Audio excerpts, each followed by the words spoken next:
So guys, naalala niyo yung kanina na video, diba?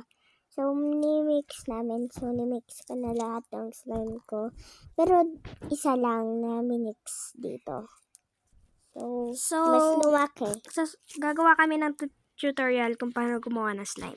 So, parang bukas or kapag malapit na maubos, kapag wala lang time, siguro part 2 na lang. So, tara, go! So, piniprepare na nga namin yung mga gamit namin. Para, Tutorial nga pala to kung paano gumawa ng slime. ate, So, ito na nga. So, guys, hindi ito kasali, guys. So, ito na. So, maglalagay na nga kami ng glue. First step So, talaga. activator niya to, guys. First step is Gagamitin glue. niya na yung activator niya. Finally, maubos na yung activator ko kasi. First step is glue. Ito na pink.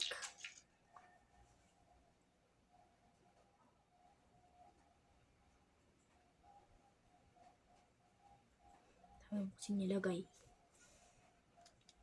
Okay. Hati na tayo dito, no? Ay, sa atin na itong lahat. I-mix na nga namin.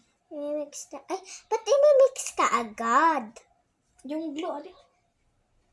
Ay. So, guys, hindi yung... Medyo bibilisan namin. So, pag glue, kung white glue yung nyo, pwede nyo lagyan siya ng color. Kasi sa amin, yung glue namin may color. So, lalagyan na nga namin ng activator. So, konti lang. Nasi-shake. Pag borax yung ginagamit nyo, make sure na unti lang na activator yung ilalagay nyo kasi ma-overactivate.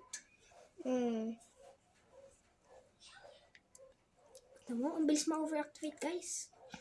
Hindi. Ma-activate pala. Mix lang siya ng maayos. So, parang So, Kung nagtataka kayo kung saan namin nabili saan niya nabili tong mga na to? Sa sa Slime Fairy.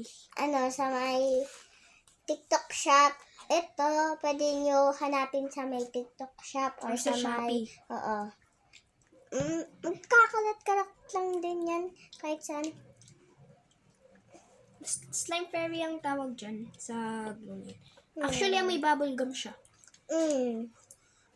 May clear tsaka hindi clear.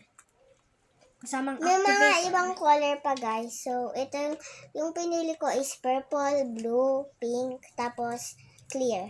Ganun lang.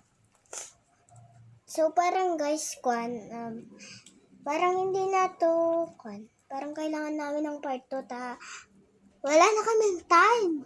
So, come part back for 2. part 2. Nandyan lang. Check nyo. Bye-bye.